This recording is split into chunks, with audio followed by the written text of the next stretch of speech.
नमस्कार दोस्तों, क्या आपने कभी सोचा है कि यह पूरी सृष्टि, यह ब्रह्मांड आखिर आया कहां से? क्या इसे किसी ने बनाया या यह बस यूं ही अपने आप बन गया? ये सवाल जितने पुराने हैं उतने ही गहरे भी, और शायद इसी वजह से सदियों से इंसान इन सवालों का जवाब ढूंढता आ रहा है।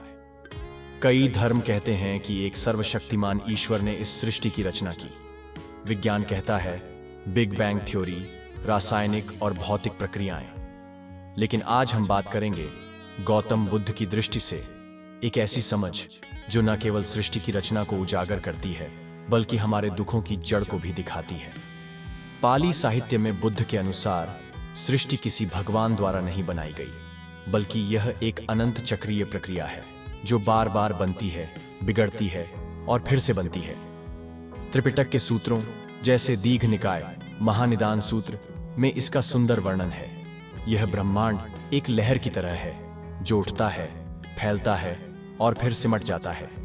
जब सब कुछ नष्ट हो जाता है, पृथ्वी, जल, अग्नि, तो जीव सूक्ष्म रूप में आभास लोक चले जाते हैं, जहां कोई शरीर नहीं होता, सिर्फ चेतना होती है।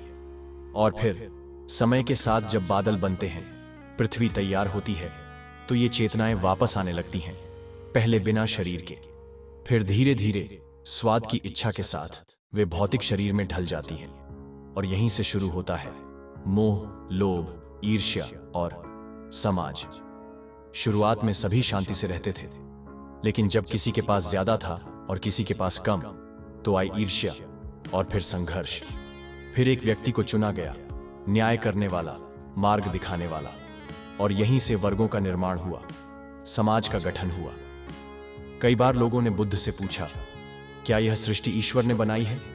तो बुद्ध मुस्कुराए और कहा, यह भ्रम है, अज्ञान का परिणाम।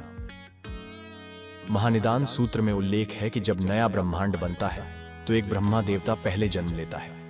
उसे लगता है मैंने यह संसार बनाया, लेकिन बुद्ध कहते हैं यह सिर्फ अज्ञान है।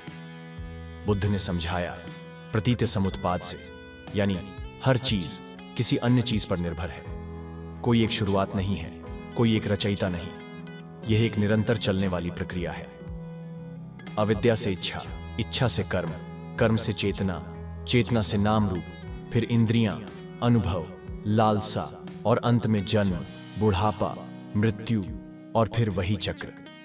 बुद्ध का मकसद कभी सृष्टि का विज्ञान समझाना नहीं था। वो कहते हैं इस ब्रह्मांड को किसने बनाया यह जानना जरूरी नहीं, जरूरी यह है कि हम अपने दुखों से मुक्त कैसे हो सकते हैं, क्योंकि मोक्ष, निर्वाण वो ही असली लक्ष्य है, जहां कोई जन्म नहीं, कोई मृत्यु नहीं, सिर्फ शांति। तो दोस्तों, यह थी बुद्ध की दृष्टि से सृष्टि की उत्पत्ति की एक झलक, जिसे आप मान सकते हैं या नकार सकते हैं, लेकिन यह जरूर सोच सकते हैं, क्या हम अपने दुखों की जड़ को पहचान पा रहे हैं? आपका इस विषय पर क्या विचार है? कमेंट में जरूर लिखें। अगर वीडियो पसंद आया हो तो इसे लाइक करें, शेयर करें और चैनल को सब्सक्राइब करना ना भूलें।